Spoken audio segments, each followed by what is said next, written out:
Good evening, everyone. My name is Dr. Angela Nardozi, and welcome to our webinar teaching about Pre-Confederation Treaties. I'm super excited to go. This evening, we have a wonderful guest who I've had the pleasure of hearing speak before. His name is Alan Corbiere, and I'll introduce him in just a minute. But there's a few things that I want to speak to you about first. First of all, I'll introduce myself. As I said, my name is Angela, and I am a settler and a guest on Turtle Island. My family came to this land from Italy, and I grew up in Markham, Ontario. And I'm currently working partially at the University of Toronto at the Ontario Institute for Studies in Education, teaching in the Masters of Teaching program. And I also work on my own in terms of my consulting and coaching at Listen and Learn. Today, unfortunately, we are not going to be joined by my partner in this amazing work, but a huge hello to Dr. John Paul Rastool, who is currently the Professor and Chair of Indigenous Education at the University of Victoria. We're also being supported this evening by Erica Finestone from the University of Victoria, who's going to be on the chat, ensuring your questions get answered, and also by our technical guru of the series, my husband, Danny. So if you have any issues, I know that you received his email as well, and you please feel free to email him if you're having any technical behind-the-scenes issues. Wonderful. So before we begin as well, I wanted to acknowledge I'm coming to you from the traditional territory of the Mississauga peoples, the Seneca, the Petun, and the Wendat peoples. And it's important that we begin in this way, and Alan might want to also offer an acknowledgement as we get going. And I'll bring him on, as I said, shortly. And as you may know, this may be your first time attending, but this is the Kikinoo'amaagoowin Webinar series, which John Paul last time translated for us means the land points the way, and that's how he interpreted that in the Anishinaabe. And so loosely thinking around place-based learning and loosely thinking about the direction forward of Indigenous education. And so we're coming together with this series of webinars. If you haven't seen the other ones and you're interested, you can find them at my website, angelanardozi.com/webinars, which we'll post that link later as well. But I'm really excited, like I said, to get started today. So, and of course, a huge thank you to our sponsors, yay sponsors. The funding for this evening is coming to us from the Social Sciences and Humanities Research Council of Canada. Dr. Rastool is doing some research funded by them. And as you exit this webinar tonight, if you're an educator, if you're a teacher, you'll see you're going to go right directly to a short anonymous survey, and we welcome you if you're interested and you haven't before to participate in that. It's around supporting how the research around how we can better support teachers who are teaching Indigenous education and Indigenous content in general. Okay, so what are we doing today? As soon as I introduce Alan, he's going to jump right into his presentation. We've got some resources that we've put together for you, just a short list of some really great things out there to bring to all different levels about treaties. And then, of course, if you have any questions at any time, Erica is going to be putting them in, sort of collecting them, putting them in the chat for me to see on the admin side, and we're going to be looking through them. So hopefully we'll get your questions answered by Alan as we go. Okay, so Alan, I'm going to bring Alan's camera up and then turn on his mic. So bear with us as we just get everything going. And as he gets all sorted, I will introduce him as Alan Corbiere from the Bene Dodem. That is the Rough Grouse clan. And Alan is Anishinaabe from Chigingford, from Manitoulin Island. Alan was educated on the reserve, and then attended the University of Toronto for a Bachelor of Science, and then afterwards entered York University and earned his Master's in Environmental Studies. He spent a lot of time serving his community and learning the Anishinaabe language, and he's an amazing speaker. I know he does talks in many different forums across the province, and currently he's entering his second year in the PhD history program at York University. And so just to get us started off in a good way, here we go, rough grouse plan. There you go, Alan, that one's for you. There's the rough grouse. Okay. Thanks for coming. Oh, there he is. Yeah. Okay. Nanabojo ninsao jik benendo dem. Wedem chiging don jaba chinandam dasha. We kijio na go ya. We debatama gajwe bak mampi chikemenising. So my Anishinaabe name is Ojik, and that means the fisher. And I'm from Chiging First Nation on Manitoulin Island. That used to be called West Bay. And then the older name before that was Machugwadnong, the bluff in the shape of a spearhead. And we have a story there where Nanabush ran through our island there, and he dropped his spear over there. So I grew up, I didn't know Anishinaabe, and I didn't know anything about treaties either when I went to school at Lakeview Public School in Chiging. And then I didn't learn much more either at Manitoulin Secondary School as well. And it was only when I came down to the University of Toronto that I started to learn a bit more about treaties and about Native studies. And some of the people that I had the privilege of listening to while I was at the University of Toronto in my undergrad were the late Jake Thomas, the late Ernie Benedict, and I got to listen to John Mohawk and Joe Couture, as well as a host of others. But the majority of them actually were Haudenosaunee people that I got to listen to at that time.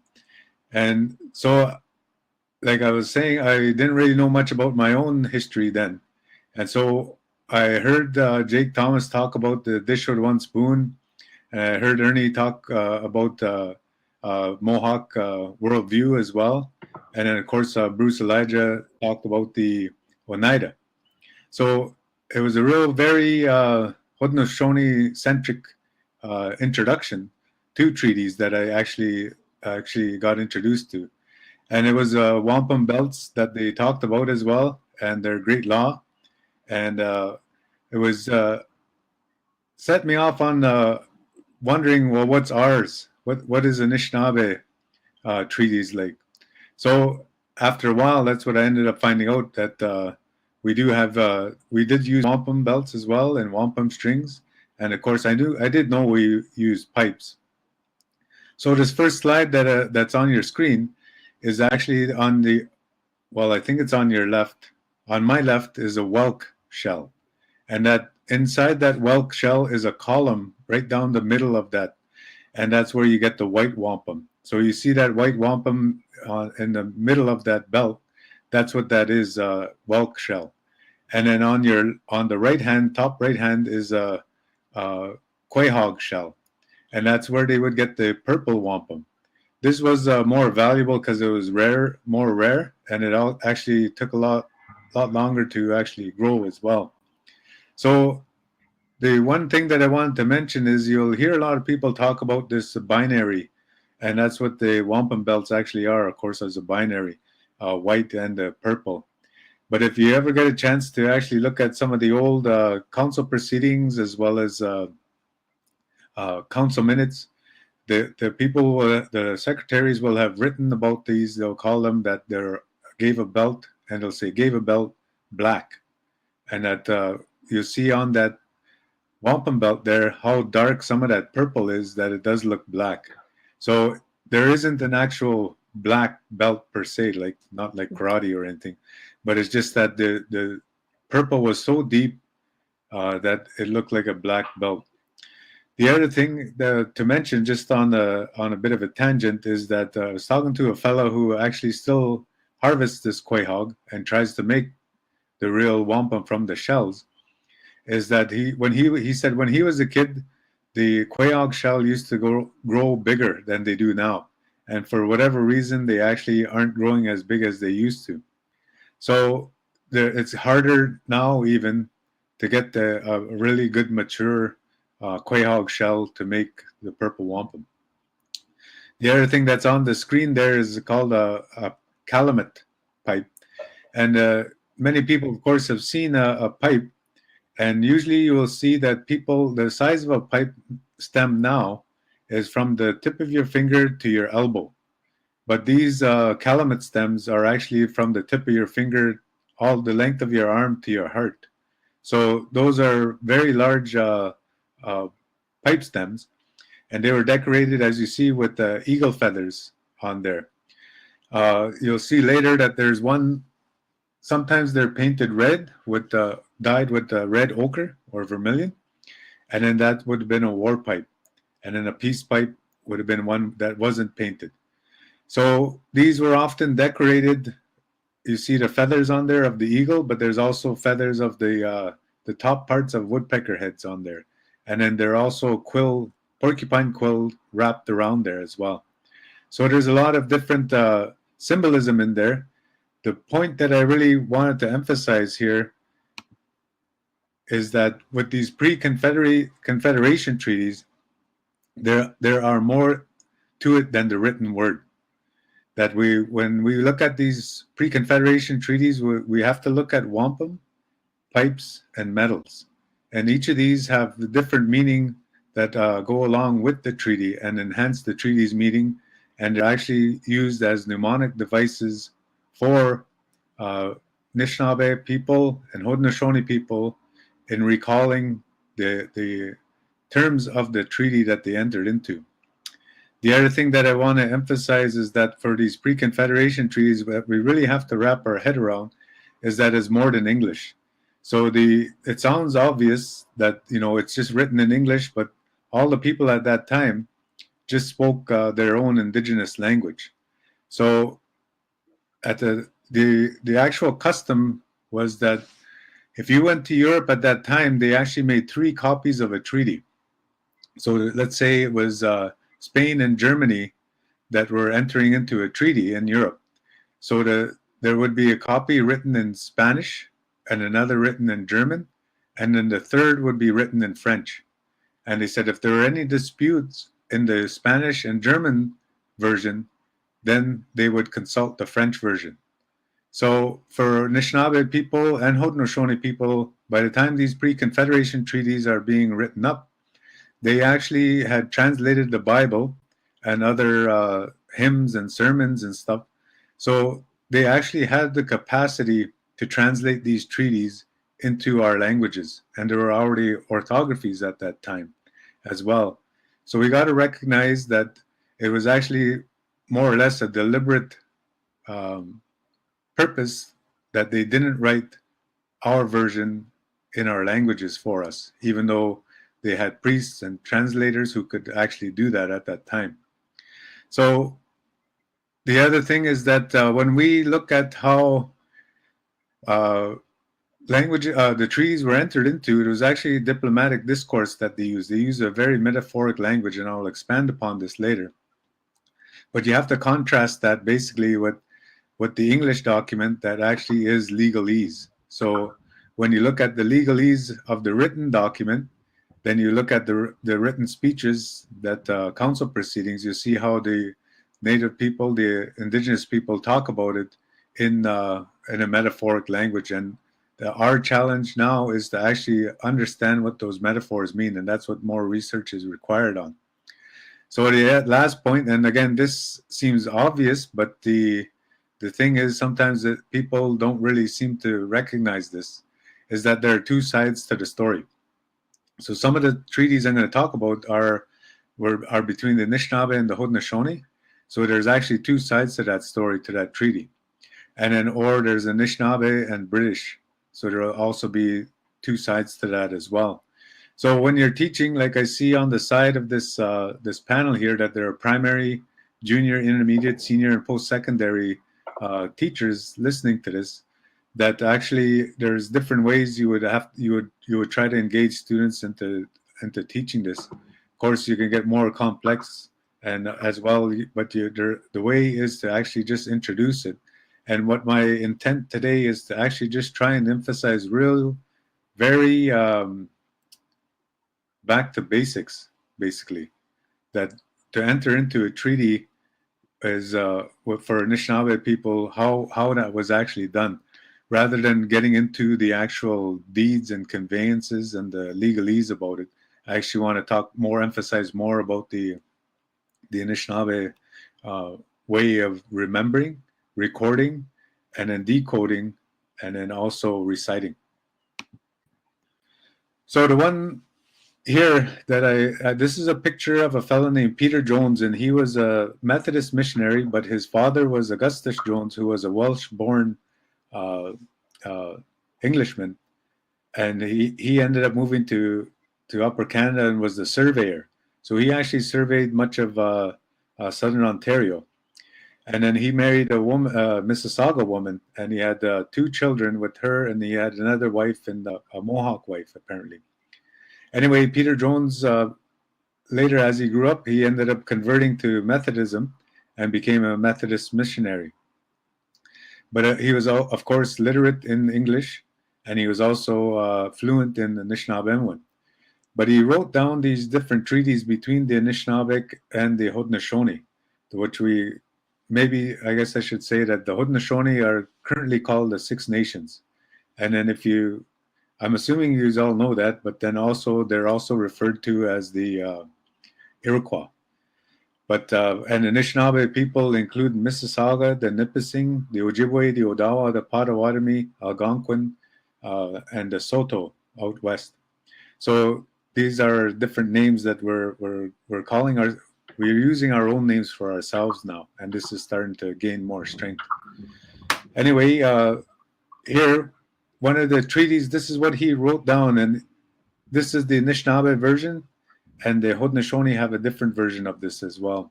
But they call it the dish with one spoon. And we got a document written in 1845 by the chiefs of Manitoulin, and they wrote to the Haudenosaunee chiefs at Kanesatake, because they had heard that the Kanesatake chiefs were going to come to Manitoulin, and they actually were going to move there due to pressures to actually move Protestant pressures to remove Catholic people from that area. So anyway, they came up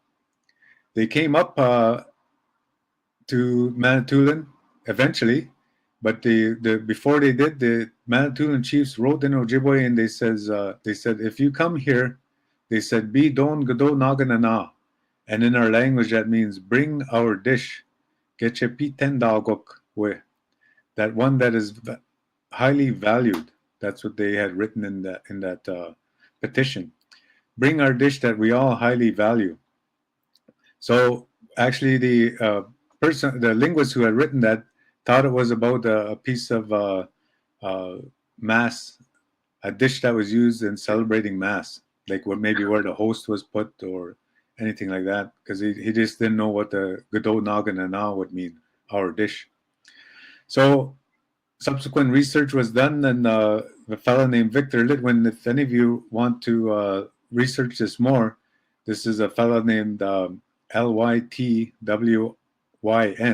and he had written an article on the dish with one spoon, and went through the archives to find out how many different people or how many times it was recorded in the archival record, and that's in the Algonquian proceedings. Anyway, Peter Jones also writes about this. In our language, why I put a G\N there is we have a concept. When we say we in English, you don't know if I'm saying we including you or we excluding you. So like if I'm saying to Angela, I'll say, yeah, we went to a restaurant last night. I'm not including her. She knows she would know by the context that I'm talking about myself and whoever I was with last night. But now I could say to Angela, we are on a Demio platform, and so she's included. So how we do this in Ojibwe is we say Godot Naganana, and that means Angela is included.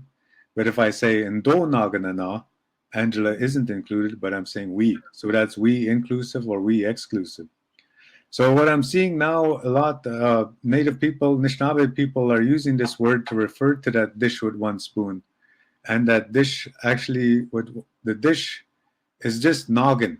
That's all a dish means in Ojibwe is noggin. But when you put a prefix and you put the suffix on there, then that's when you indicate if it's ours or yours or mine. Anyway, people are using Godot, Noggin, and Na all over the place. But to me, it actually doesn't always represent everybody. So I just think that we still have to do further research on how we use our words, our Anishinaabe words as well. And I find that we're just people don't understand enough of our language that they end up just adopting it and using it, which is good. It's a positive step, of course, but it's a process to keep it going. Alan, thank you. I'm sure the only one person here. So I bring my hand up. Yeah. We have a question. Okay. The person would like to know the dish, the geographical region of the dish. Do you know, does that include what we now call Kingston? Yeah, that's what the first record. I shouldn't say the first, but to me, from what I understand, the dish actually was first introduced by the Haudenosaunee amongst themselves when they formed their league of 5 nations. And then afterward, one of the first instances that it's recorded in a treaty is actually the 1701 Great Peace of Montreal. So, in essence, you can actually say that the dish actually includes all of the Great Lakes, because when in 1701 they had I forget the exact number of delegates from nations all over the Great Lakes that went to Montreal to partake in this great treaty. And it's at that point that Governor Callier actually used the metaphor of the dish, meaning the land, that would actually go all the way out to the Mississippi. So when I mentioned Victor Litwin's work, he actually found out the Sauk and Fox people on the western shore of Lake Michigan also used that phrase, the dish, to refer to the actual treaty and referring to the land as well. So it sounds like when you read that great piece of 1701, it sounds like Callier actually gave either strings of wampum or belts to each nation that were present, because he said, I give you these to tell your old people what had happened here, what has transpired, and your young people. So it looks like they could have actually gave dish belts to a number of different nations. And so even the Sioux at that time were living a bit east of the Mississippi, so they also referred to the dish, they referred to the land as the dish as well. So this is 1701. This is how old this particular treaty is. So, and as you see on this slide, that it says it was held at the east end of Lake Ontario, but they don't actually say Cataraqui or Kingston or Fort Frontenac. They just say at the east end of Lake Ontario. So the other part of this, usually I talk a bit more about the war between the Haudenosaunee and the Anishinaabe before setting this up. The other thing to keep in mind is that a lot of times the reason for having a treaty is there's a dispute, usually. And so it's a dispute resolution with these belts, these wampum belts, in order to establish peace and as well as to establish either sharing of resources or safety of each other. So this first treaty is called the dish with one spoon, but it was made it was given according to Peter Jones, at the east end of Lake Ontario. And the belt was in the form of a dish or bowl in the center, which the chief said represented that the Ojibways and Six Nations were all to eat out of the same dish, that is, to have all their game in common. In the center of the bowl were a few white wampums, which represented a beaver's tail, the favorite dish of the Ojibways. So to me, this is the interesting part, is that the dish actually isn't empty, that there's actually something in there, and that the Haudenosaunee put in the tail in that dish and then gave that dish to the Anishinaabe. So one of the exercises you can actually think of is, of course, they call this time the Beaver Wars as well. So if you look at the transcript here, the Haudenosaunee are giving a belt, and they are figuratively or metaphorically, if you want to say, giving the best part, because the Anishinaabe and others looked at the beaver tail as a delicacy. They're giving the best part to the Anishinaabe at that time as well. So there's more to this that we have to try and understand, that I personally don't fully understand yet, and I'm thinking more about it, and I've got to ask some of our elders and knowledge keepers a bit more of what does it mean to actually give somebody the best part of the animal, and so, and then also about the tail. Okay, Angela. Sorry, Alan. I just wanted to ask, I've heard of it referred to as the one dish, one spoon. And I've heard of it referred to in the past as like the spoon being in the middle. Tell me more. Is that like a new thing? What's that about? Do you know? I've never heard of the spoon being in the middle. I've just heard the dish with I think one I'm making spoon. it up. And then what I heard Jake Thomas say this, that what their tradition was is that they were not to, actually they were told that they were not to bring any sharp objects around the dish, and that the dish itself, because for fear of bloodshed, if a knife were brought around the dish and somebody were accidentally cut and bloodshed, then there would be consequences. So that's why they said nobody was allowed to bring a knife or a sharp object around the dish. Secondly, if you actually read that great piece of Montreal in 1701, you'll see that Governor Callier actually, when he sends everyone out, he actually sends them with the dish, he says, and a spoon and a knife.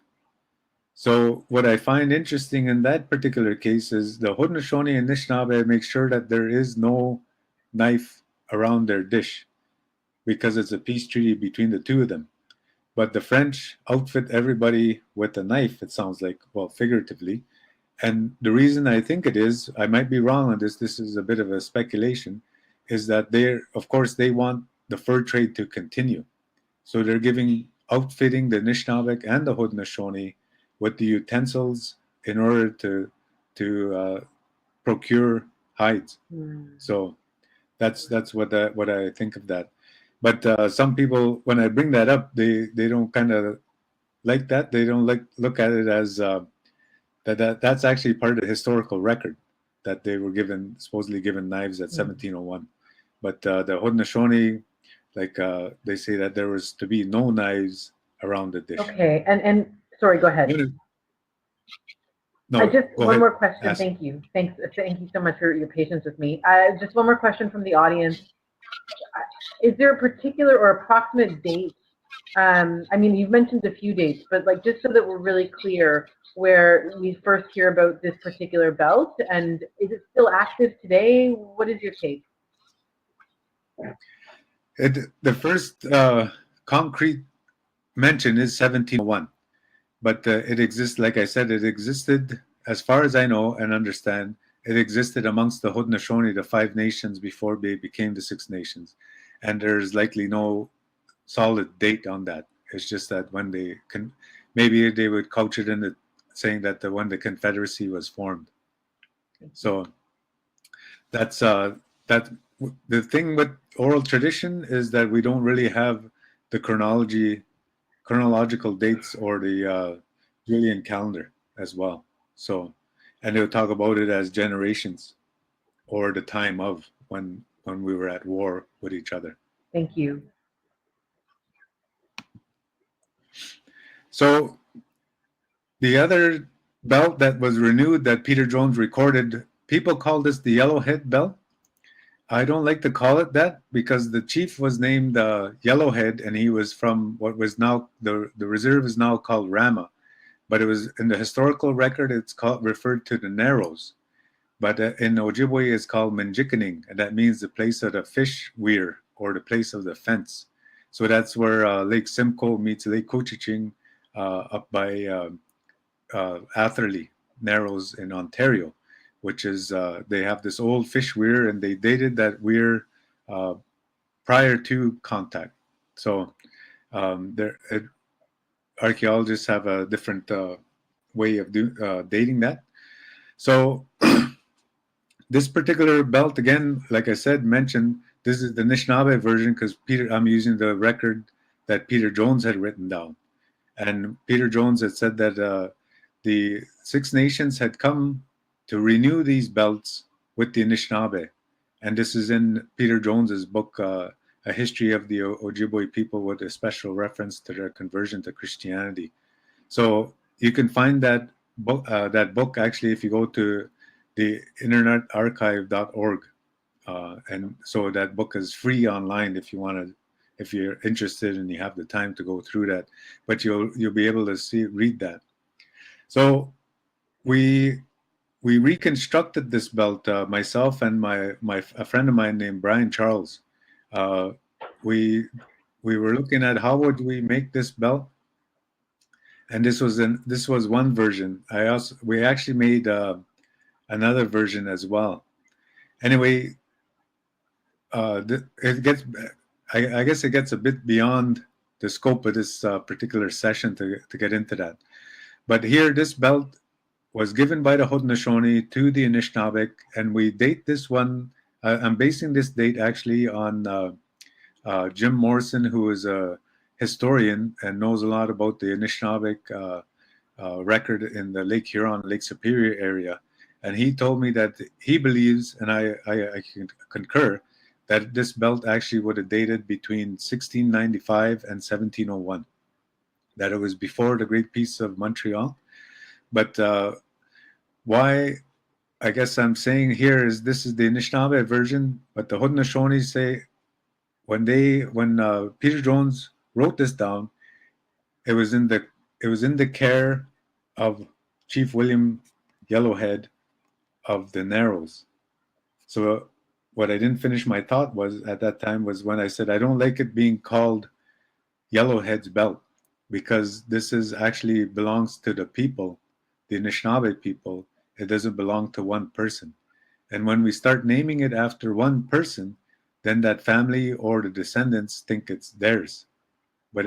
And you see this with medals and other patrimonial items that got alienated from the communities and are in museums now. So that's why I find it problematic to actually call this as Yellowhead's belt, but that's actually what people have started to call it. So I learned this from Professor Darlene Johnson, who's from Cape Croker. And if you want to read more about her work, you can Google the Ipperwash Inquiry, and she talks about this a bit more. Anyway, she showed me this and she taught me about this. So we ended up, Brian Charles and I, and Ken Miracle. I also had Ken Miracle, who was a Mohawk from Six Nations, wampum belt maker, make a version of this belt as well. So the actual transcript is that Yellowhead had a belt, and it was John Smoke Johnson who read the belt to him because they were the ones who had given it. So he said that, and Peter Jones described it.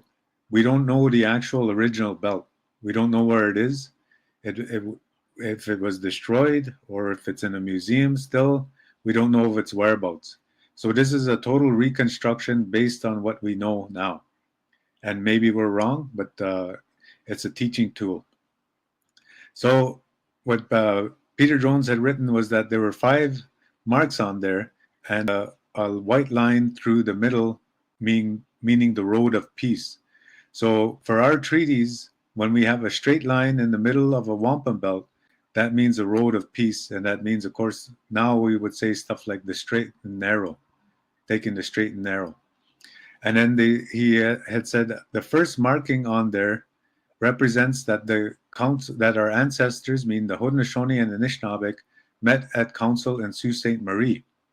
Then they said the second emblem on the wampum belt represents that our ancestors, meaning the Haudenosaunee and the Anishinaabe, ignited a council fire, an eternal council fire, at Manitoulin Island. and our ancestors placed there a white fish, and that white fish represented pure heartedness, as well that white fish was to watch over that council fire for eternity. And they said the third emblem on the belt represented that a council fire was ignited on an island in Penetanguishene Bay, and that a beaver was placed there, and that beaver represented wisdom, that all the actions of our ancestors were done in wisdom. And then they said the fourth emblem on that belt said represented that our ancestors, the Haudenosaunee and Anishinaabe, ignited a council fire at the Narrows. And he said, at the Narrows, our ancestors placed a white reindeer, and they ignited this council fire, and the white reindeer was the one who was entrusted to keep this belt, or this talk. And that's the word that they used. They kept this talk. So the reindeer were the ones to keep this talk, and they said, and our ancestors placed a dish at the Narrows, meaning the dish with one spoon as well. So they said the fifth emblem on the belt is that our ancestors, the Haudenosaunee and Anishinaabe, ignited a council fire at the mouth of the River Credit. And they said that at the mouth of the River Credit stands a tall pine tree, and that at the top of this tall pine tree, our ancestors placed a bald-headed eagle. And this bald-headed eagle represented swiftness as well as farsightedness, and that if he saw or detected any danger, he was then to fly to tell that caribou reindeer at the Narrows, and then also fly and tell that beaver at that island in Penetanguishene Bay, and tell that fish at Manitoulin, and then go tell the people at Sault Ste. Marie. So that's what this treaty is. It was a treaty that stopped what's commonly called the Beaver Wars, or some call it the Iroquois Wars or the Mohawk Wars. But this is the belt that they gave to the Anishinaabe. And how these treaties were kept, they actually recited them back to each other when they would renew them, so that they both understood that they were on the same page. So what I now want to try and propose that this belt be called is the Eternal Council Fire Belt instead of a Yellowhead's belt. So I hope that catches on, but I don't know if it is. I'm trying to get it away from being called Yellowhead's belt. The reason they call it Yellowhead's belt is because he was the chief of the Narrows, and he was the one at that particular time who was the keeper of the belt. So what we don't know is when he died, who then became the keeper of that belt. And what we don't know positively, but we can surmise, is that his father was the keeper of that belt before him, and perhaps his grandfather, but it may not necessarily been his grandfather, it could have been a granduncle. So, but it was the chief of the Narrows of the Caribou clan who was entrusted to keep that wampum belt, and that the dish was placed at the Narrows, and also a dish was placed at the mouth of the River Credit. But as you see here in this quote that Peter Jones had written, he says, a dish was also placed at the Credit that the right of hunting on the north side of the lake, meaning Ontario, was secured to the Ojibways, and the Six Nations were not to hunt here, only when they come to smoke the pipe of peace with their Ojibwe brethren. So again, this is the Anishinaabe version, the Ojibwe version, the Mississauga version of this treaty between the Haudenosaunee and the Anishinaabe. Right now, the way Haudenosaunee people talk about it, they really wouldn't say that that it doesn't sound like they talk about having to smoke the pipe of peace together before coming to hunt. Anyway, that's what this version of this belt is, this wampum belt, and it's a treaty between the Haudenosaunee and the Anishinaabe. Are there any other questions before I go to the next? None are coming up right at this moment. Okay. So yeah, let's keep moving and see if more come up as we go. So basically the dish with one spoon was a treaty on its own, and then it became a treaty within a treaty here. And this is the thing, is that these all accumulate. That's the other thing that I want to say, tell people, is that the belts actually accumulate, and people are entrusted to keep that talk, and they were the ones to memorize it. The other thing that's significant here is that the Haudenosaunee had their version and they had to read it and they had to remember that they gave this and they had to come and renew it. And the Anishinaabe knew where this belt came from, and they had people who kept it and kept the talk on it as well and maintained that. So people were trained to do this, and that was their duty as wampum keepers to be knowledgeable about that, as well as being chiefs. They had to know this as well. So it wasn't just one chief usually that knew this. A lot of the chiefs knew it, but there was one who was one wampum belt keeper. This is a fella named Charles Cobbalgum, and he was from Marquette, Michigan, and it was Sault Ste. Marie area. Anyway, the thing that I wanted to show here is that he talks about that there was a treaty between the Ojibwe, the Odawa, Potawatomi, and the Menominee. And the Menominee are a nation that live around Green Bay, Wisconsin, which is on the left side of well, it depends where you're facing, but Lake Michigan, that arm there. So he said that that I believe this meeting was held at Sault Ste. Marie in the time of my father's grandfather. The pipe and belt of wampum used in that council are still at the Sioux in the keeping of my brother Wabamimi. Wabamimi means white pigeon, chief by the English treaty. So this Wabamimi did sign treaties in the historic era as well. The belt is decorated with a stripe of white beads which runs all around the middle and is called the Road of Peace. The edges outside the white stripe are colored. The meaning of the pipe and also of the belt of wampum was that these were a pledge of everlasting peace and bound brothers to help anyone of them that might be in trouble. For by this treaty the four tribes made an eternal brotherhood. So I put a belt there that I couldn't find a belt that just had the road there. It was quite common though, is that a purple belt would have one white stripe going through it, and that meant the road of peace. But usually when you see a diamond on a belt, it refers to a nation. So this particular belt has 3 diamonds on it, and it's actually a belt that was in the possession of the Huron-Wendat. And then a fellow had bought it and purchased it, and then it's now resides. This is the actual picture of the actual one, and this wampum belt actually resides at the Pitt Rivers Museum in Oxford, England. And the retelling of it is that there was 3 tribes that had allied themselves, and that they had free passage through each of their country. So why I wanted to show this one is that what Cobbalgum is talking about here is the belt that he's referring to could actually just have a white stripe through, or it could actually have a white stripe and 4 diamonds. But he doesn't say the 4 diamonds.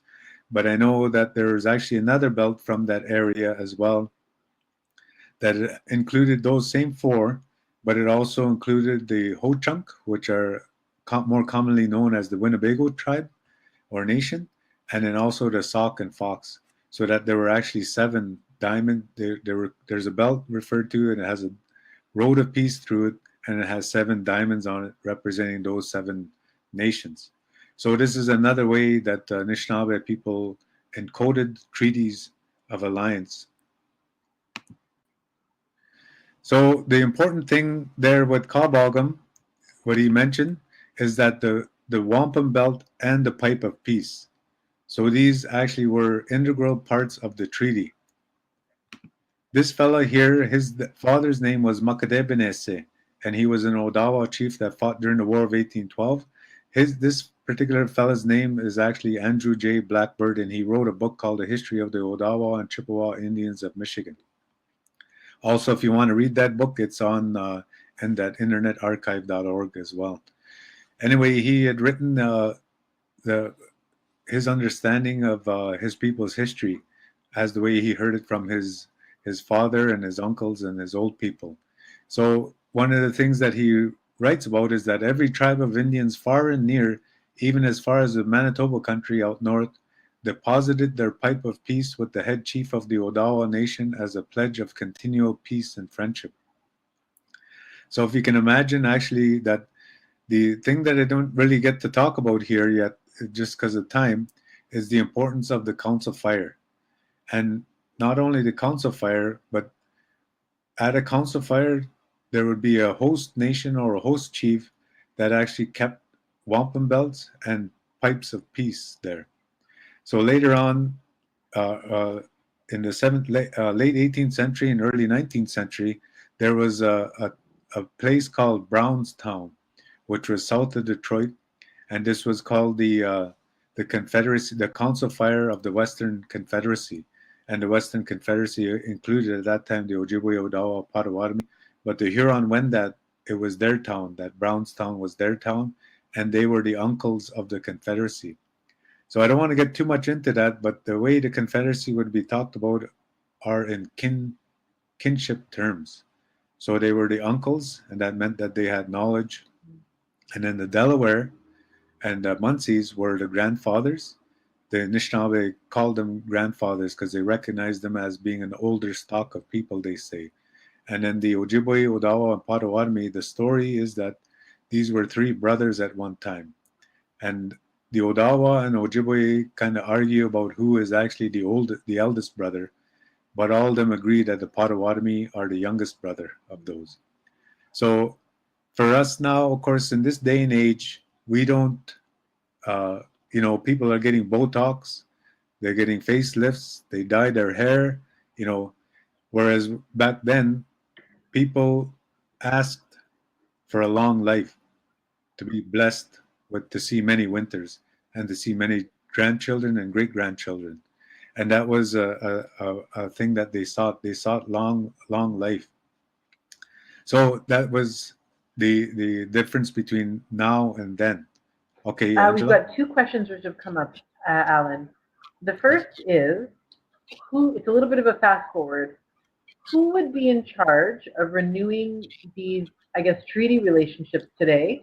Some nations don't seem to have traditional leadership models, only colonial implemented elected councils. So who's in charge these days? What's going on? That's a good question. So for the Haudenosaunee, they do have an elected council, but they have maintained their longhouse people, their traditional people. And for Anishinaabe people, we have the majority are actually band elected through the Department of Indian Affairs, and the same with in the states. They have their BIA elected chiefs, tribal chairs. But there is a society called the Medewin.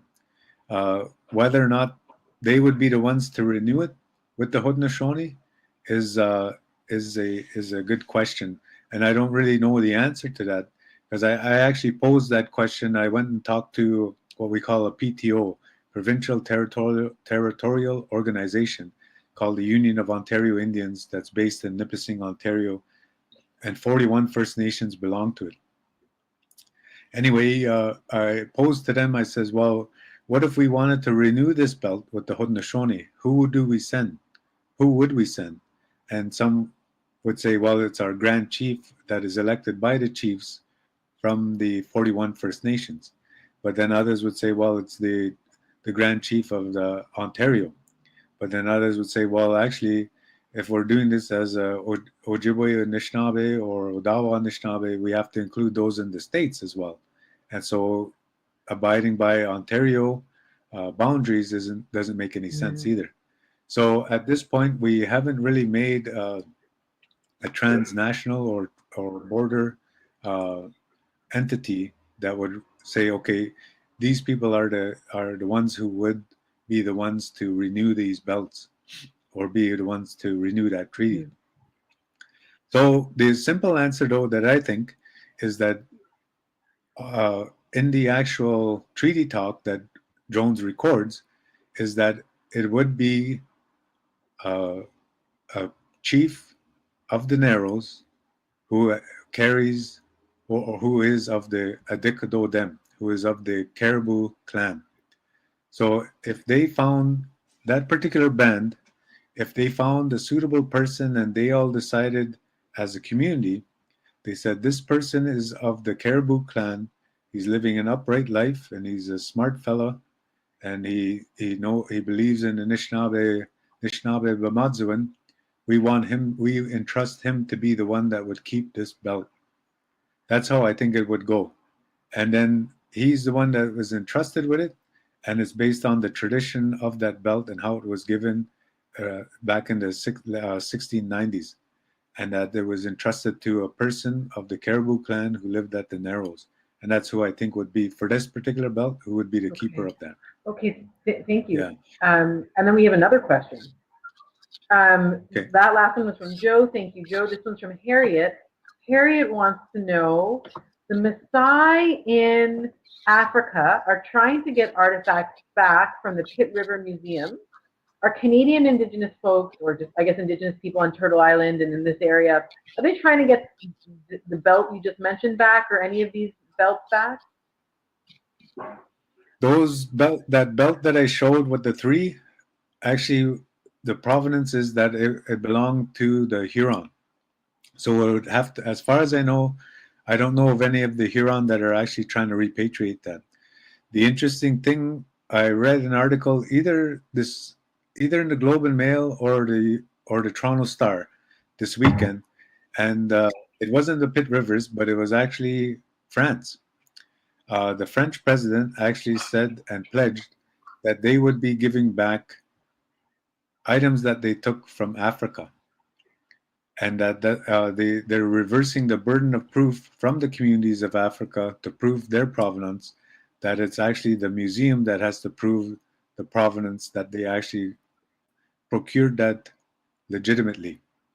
So if there's no proof of legitimately purchasing that in a good way, then they're going to send that back. But of course, it isn't as simple as that, and there's all these legal issues because it's patrimony there. So, but the president is the one who pledged that, and the previous one apparently pledged that as well. But they actually have to work around their own laws to make that happen.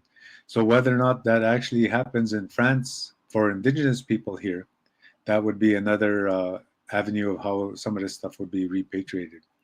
So but that isn't for the Pitt Rivers Museum at this point. Thank you.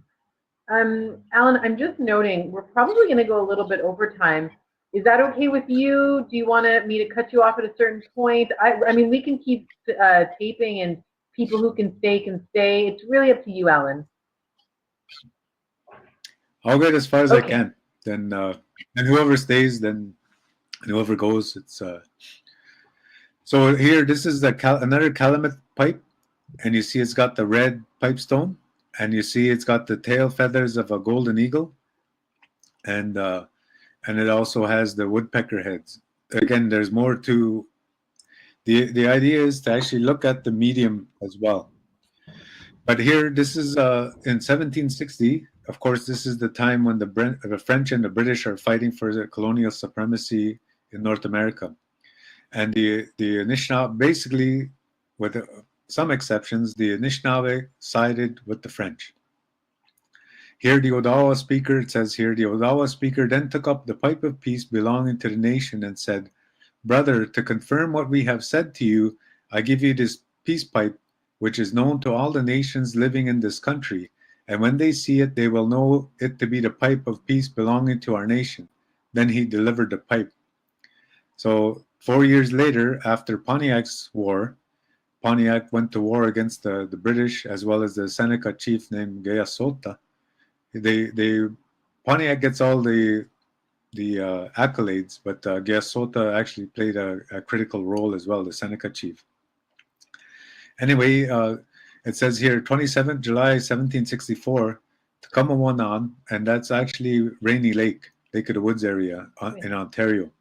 And Shage in Ojibwe, Shage means a heron, not a crane. But anyway, he says, "Brother, this pipe is sent by all our chiefs. We were obliged several times along the road to hoist up this pipe in our canoe to prevent our being scratched on our way. We now leave it here with you, that it may be used whenever any of our people come here, and then think of the friendship subsisting between them and the English. Then lay down the pipe." So just like in this previous slide,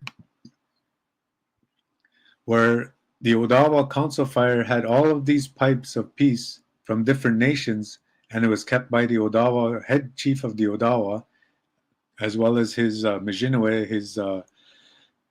his helper, that they were then to keep those pipes, and whenever they came to that nation came to the council fire, they bring that pipe out and smoke it. The same thing occurred with the British. Wherever they had a council fire, there were many pipes deposited, and this was with Sir William Johnson, who we could now refer to as, in a sense, the first Minister of Indian Affairs for British North America. But of course, his title was Superintendent General of Indian Affairs for the Northern Superintendency of British North America. And that's a painting of him there. So in 1763, the Pontiac and others went to war against the British, and they were never able to successfully take Fort Detroit, but they did take Fort Michilimackinac and other ones, and they weren't able to take Fort Pitt either. But the point was made that they actually said that they were the masters of this land, and that they were the ones who had to be entered into treaty with. So here what Sir William Johnson said, this is in July of 1764 at Niagara. He invited all the nations that he could to come down to enter into a general peace with everyone. So he says, "Brother, you have now been here for several days, during which time we have frequently met to renew and strengthen our engagements, and you have made so many promises of your friendship and attachment to the English that there now only remains for us to exchange the great belt of the covenant chain, that we may not forget our mutual engagements." So here he refers to them as mutual engagements, and the title of the slide, of course, is clauses, treaty clauses, or mutual engagements. Well, I served last year. I served as a witness in a court case, and the issue became whether or not this actually was a treaty, even though Sir William Johnson refers to it as a treaty. The government of Canada disputed that the Treaty of Niagara is a treaty. They said it isn't a treaty. But the Anishinaabe, the Western Confederacy, and the Haudenosaunee Confederacy all say that it is a treaty. So there's a dispute as to what actually a treaty is. So this is the belt that was given. This is a replica. We based it on. We don't know where the original is, but thankfully in 1854, a fellow named Reverend Hallen had actually did a rubbing of this belt, and he took the time to actually count the number of beads in each row and column. So we know the exact number of beads that went in to make this and the sketch, and so we've made a faithful replica of both of these belts. So with this one is Niagara 17th, July 1764, with the chiefs of the Odawa, Ojibwe of Toronto, of Lake Huron, Lake Superior, the Nipissings, Algonquins, Menominees, Odawa, and Six Nations and Indians of Canada. Sir William Johnson says, "Brethren, we reduced all of Canada, and of consequence became possessed of all the outposts," meaning the forts like Fort Michilimackinac and Detroit and Fort Pitt, which the French governor granted us by the capitulation. "Although we were numerous and able, we did not attempt anything against you.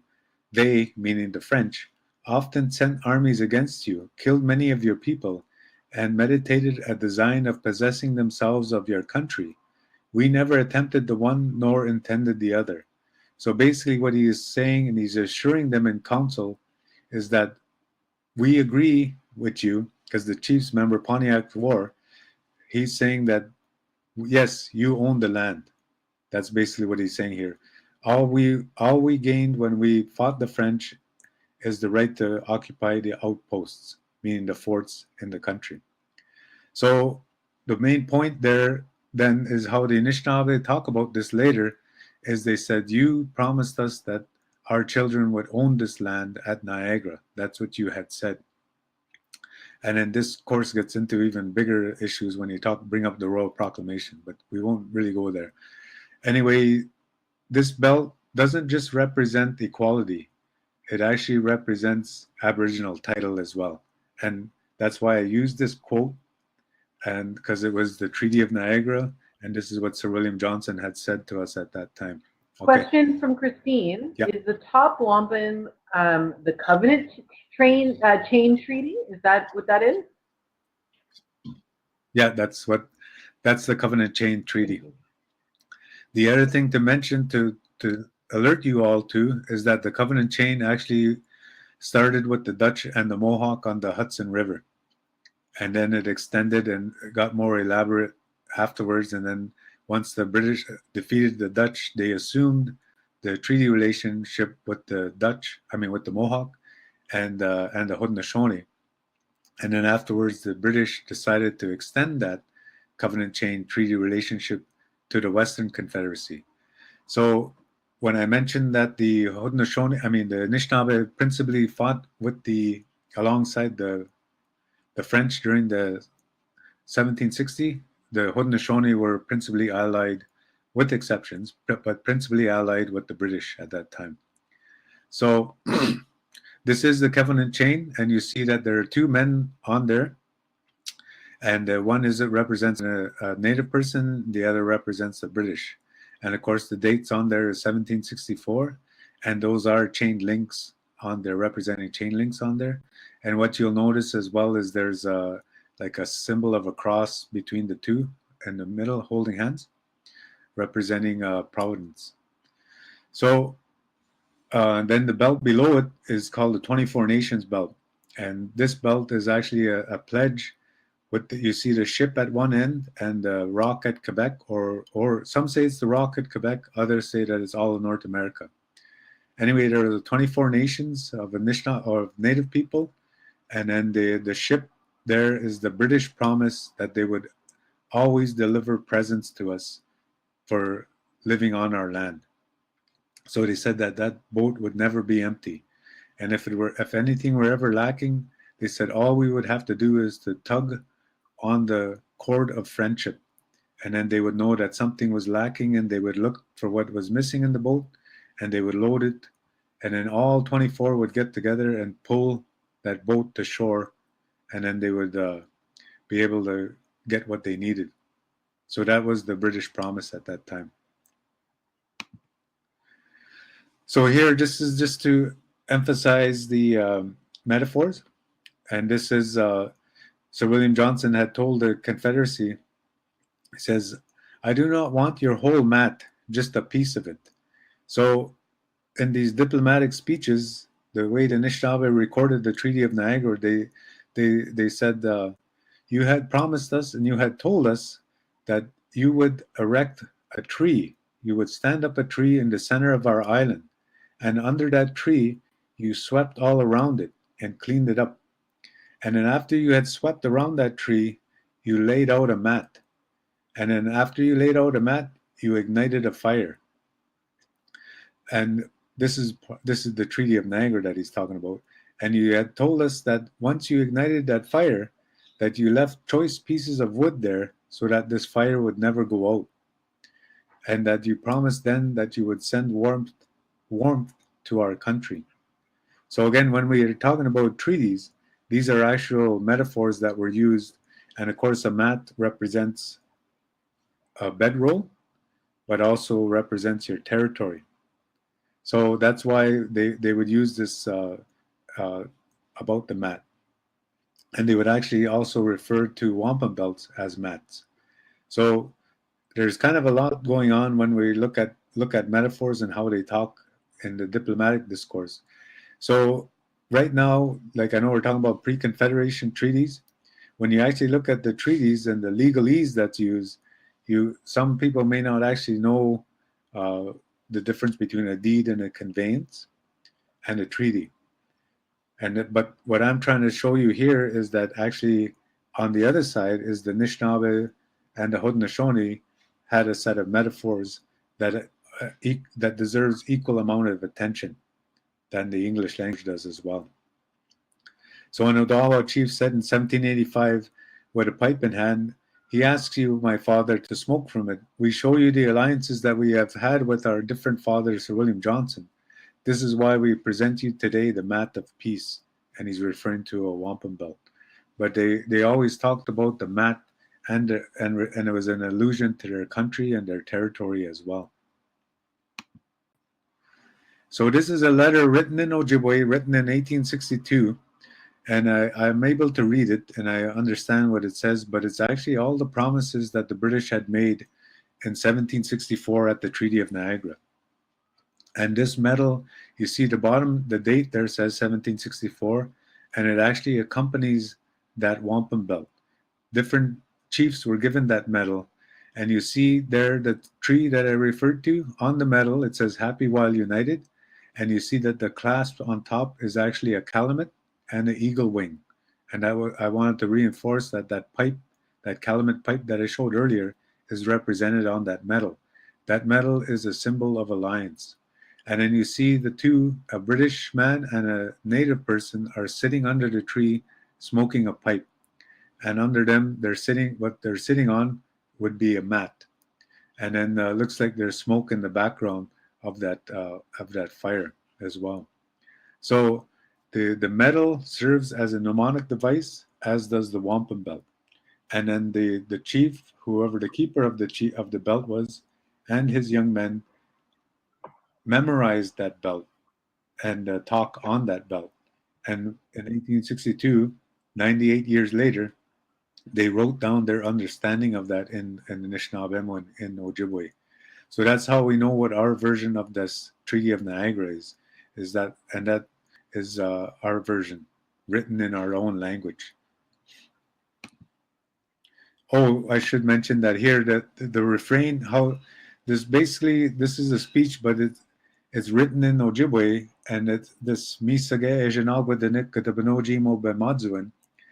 That actually is kind of like a refrain in that speech. This is the image of the life of your children. That's what that means in Ojibwe.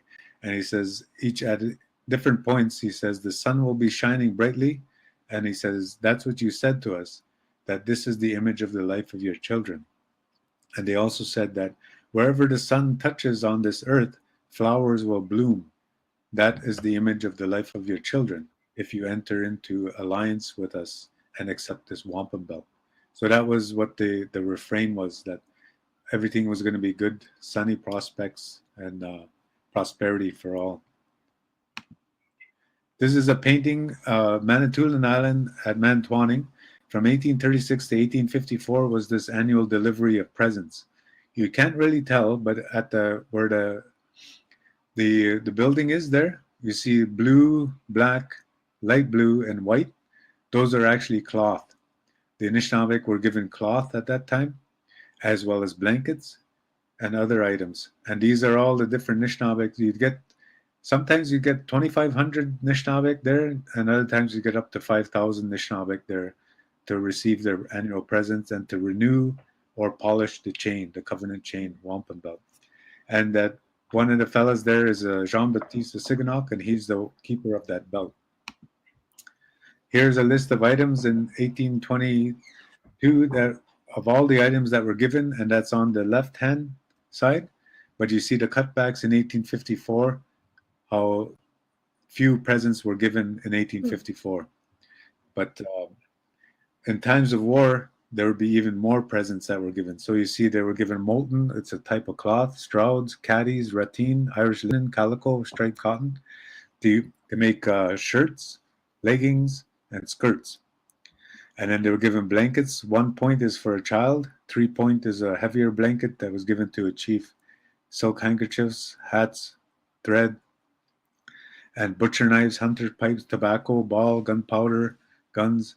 So the important thing as well that I want to emphasize is that the British gave us guns, ammunition, net thread, fish hooks, and as well as canvas for our sails. So they were actually outfitting us for our Aboriginal right to hunt and fish. That's what this belt also means. That's what I want people to understand. So here's the extra items. They gave us kettles, rifles, common guns, fishing hooks, cod lines, net thread, ribbon, Russia Scotch sheeting. That's that canvas I was talking about. So this is just so that's the thing I wanted to mention, is that the Aboriginal right to hunt and fish was recognized by the Treaty of Niagara. And in our understanding, whenever the British delivered those, they were acknowledging that. that we had primacy to go all over our land and continue to live as we did. So this is Chief Shinghua Kons, and in 1829 he was in council at St. Joseph's Island, and that's where the British council fire was at that time. Holding a few strings of wampum in his hand, it said, "Father, the great master of life, gave us pipes and wampum for the purposes of conveying our ideas from man to man." And then in 1852, when they heard the presents were going to be discontinued, meaning that the covenant chain was going to be broken, he says, "Father, we salute you. We beg of you to believe what we say, for though we cannot put down our thoughts on paper as you, our wampums and the records of our old men are as undying as your writings, and they do not deceive." Those are just two of my favorite quotes about wampum and pipe. So here's a series of wampum belts that were given by the British to the Western Confederacy. And they're all basically the covenant chain. Whenever you see two hands going together, or two men holding hands, that's a reference to the covenant chain and alliance. And the bottom one there, Ken Merica was told by an elder to put the two ends of that 1764 wampum belt together, and then you get the old symbol for two nations. And if you remember, I had said earlier that a nation on a wampum belt was represented by a diamond. So you see on the other side, if I were able to flip that wampum belt, if you look at the 1764 wampum belt covenant chain on top, you see a man, Anishinaabe, and a British holding hands. But then when we fold it and wrap it in a circle, then you see those two diamonds. So basically, the belt itself is, I think, is a near perfect melding of two traditions. Because prior to this, the Anishinaabe and the Haudenosaunee only used geometric images on wampum belts. The British introduced numbers, letters, and anthropomorphic figures. So basically, this covenant chain represents independence or sovereignty and being allies and friendship. It also represents land ownership or Aboriginal title, but it also represents protection. I didn't get to talk about the protection part, but if you just trust me, there is a part. And now we call that in modern day legalese or parlance, fiduciary responsibility. And then the support or warmth, that's actually the clothing that was given, and the ammunition and the means to continue to procure our livelihood, and in payment for past services as well when we fought alongside them against the Americans during the American Revolution and during the War of 1812. And then it also represents our hunting, fishing, and timber. That's what this belt represents all together, and the medal. So I think that's it. Yeah. Alan, thank you so much. I was completely, I'm just completely with you the entire time, because first of all, I mean, I've heard you speak before, but I feel like every time there's so much texture and detail to what you're saying. And I know that first of all, we have quite a dedicated audience today. We've had people stay with us the entire time. I haven't seen many leaving at all, which is usually what happens after the hour. So I just want to thank you for keeping us so enraptured. And I want to say too that from my knowledge, and it's a limited knowledge, there's not many resources out there right now for teachers which are giving this type of depth of knowledge and from this particular perspective. So I want to thank you for all your work and for sharing this today. There's no questions that are coming up right now, but I'm just going to cover a few things. And Alan, is it okay if you just stay with us for maybe 5 more minutes just in case anything comes up? Wow. Okay. So, folks, I hope that you've enjoyed hearing from Alan today. I know that I'm personally going to go back and watch this video that we've got now for over and over, because I feel like I have so much more to learn. But I want to share with you as well some resources that can be available to you. I didn't see that we had many primary teachers with us today, but just in case there are leveled readers from Nelson, publishers called Under One Sun, which start at the kindergarten level and begin to introduce young children to concepts behind treaties. like personal responsibility, Mother Earth, agreements, what's a promise, that kind of thing. Here's one example. I Can See Mother Earth is one of their kindergarten readers. There's also, I went to goodminds.com to see what they had available. And on their site, I found books like Dakota Talks About Treaties by Kelly Crawford, and also by Kelly Crawford, Alex shares his Wampum belts, which are good for around grade 1 to 4. There's a high school and up resource written by Marie Switzer called Nation to Nation, a resource on treaties in Ontario, which you may find useful. And finally, and this was John Paul's suggestion, you know, we're always thinking, go back to the Royal Commission on Aboriginal Peoples. If you've ever seen it, it's from the early to mid-90s. I forget the exact date. But it was those big, like, telephone book size resources, and it's dense. It's not just about treaties, but there's a lot of good information there that especially our high school and post-secondary students can go to as a reference. Yeah. So, Alan, is there anything to add or that you want to just quickly say about any of those things at all? Actually, if you go onto YouTube, if you want to hear more of it, there's a lot. There's about 3 different videos of me online there on YouTube. So if you just Google me or whatever, search on YouTube, then there's a different. I talk about different belts, and in one of them I actually recite the whole belt. Yeah. Okay. So well, you know what, Alan? What I'm going to do is we send out an email at the end of this to everybody once we get the video going. So I'm going to look at those up and I'm going to include them because I'm sure people want to learn more from you. So thanks for sharing that. I didn't know that those existed. Yeah. Okay, so we've already done questions.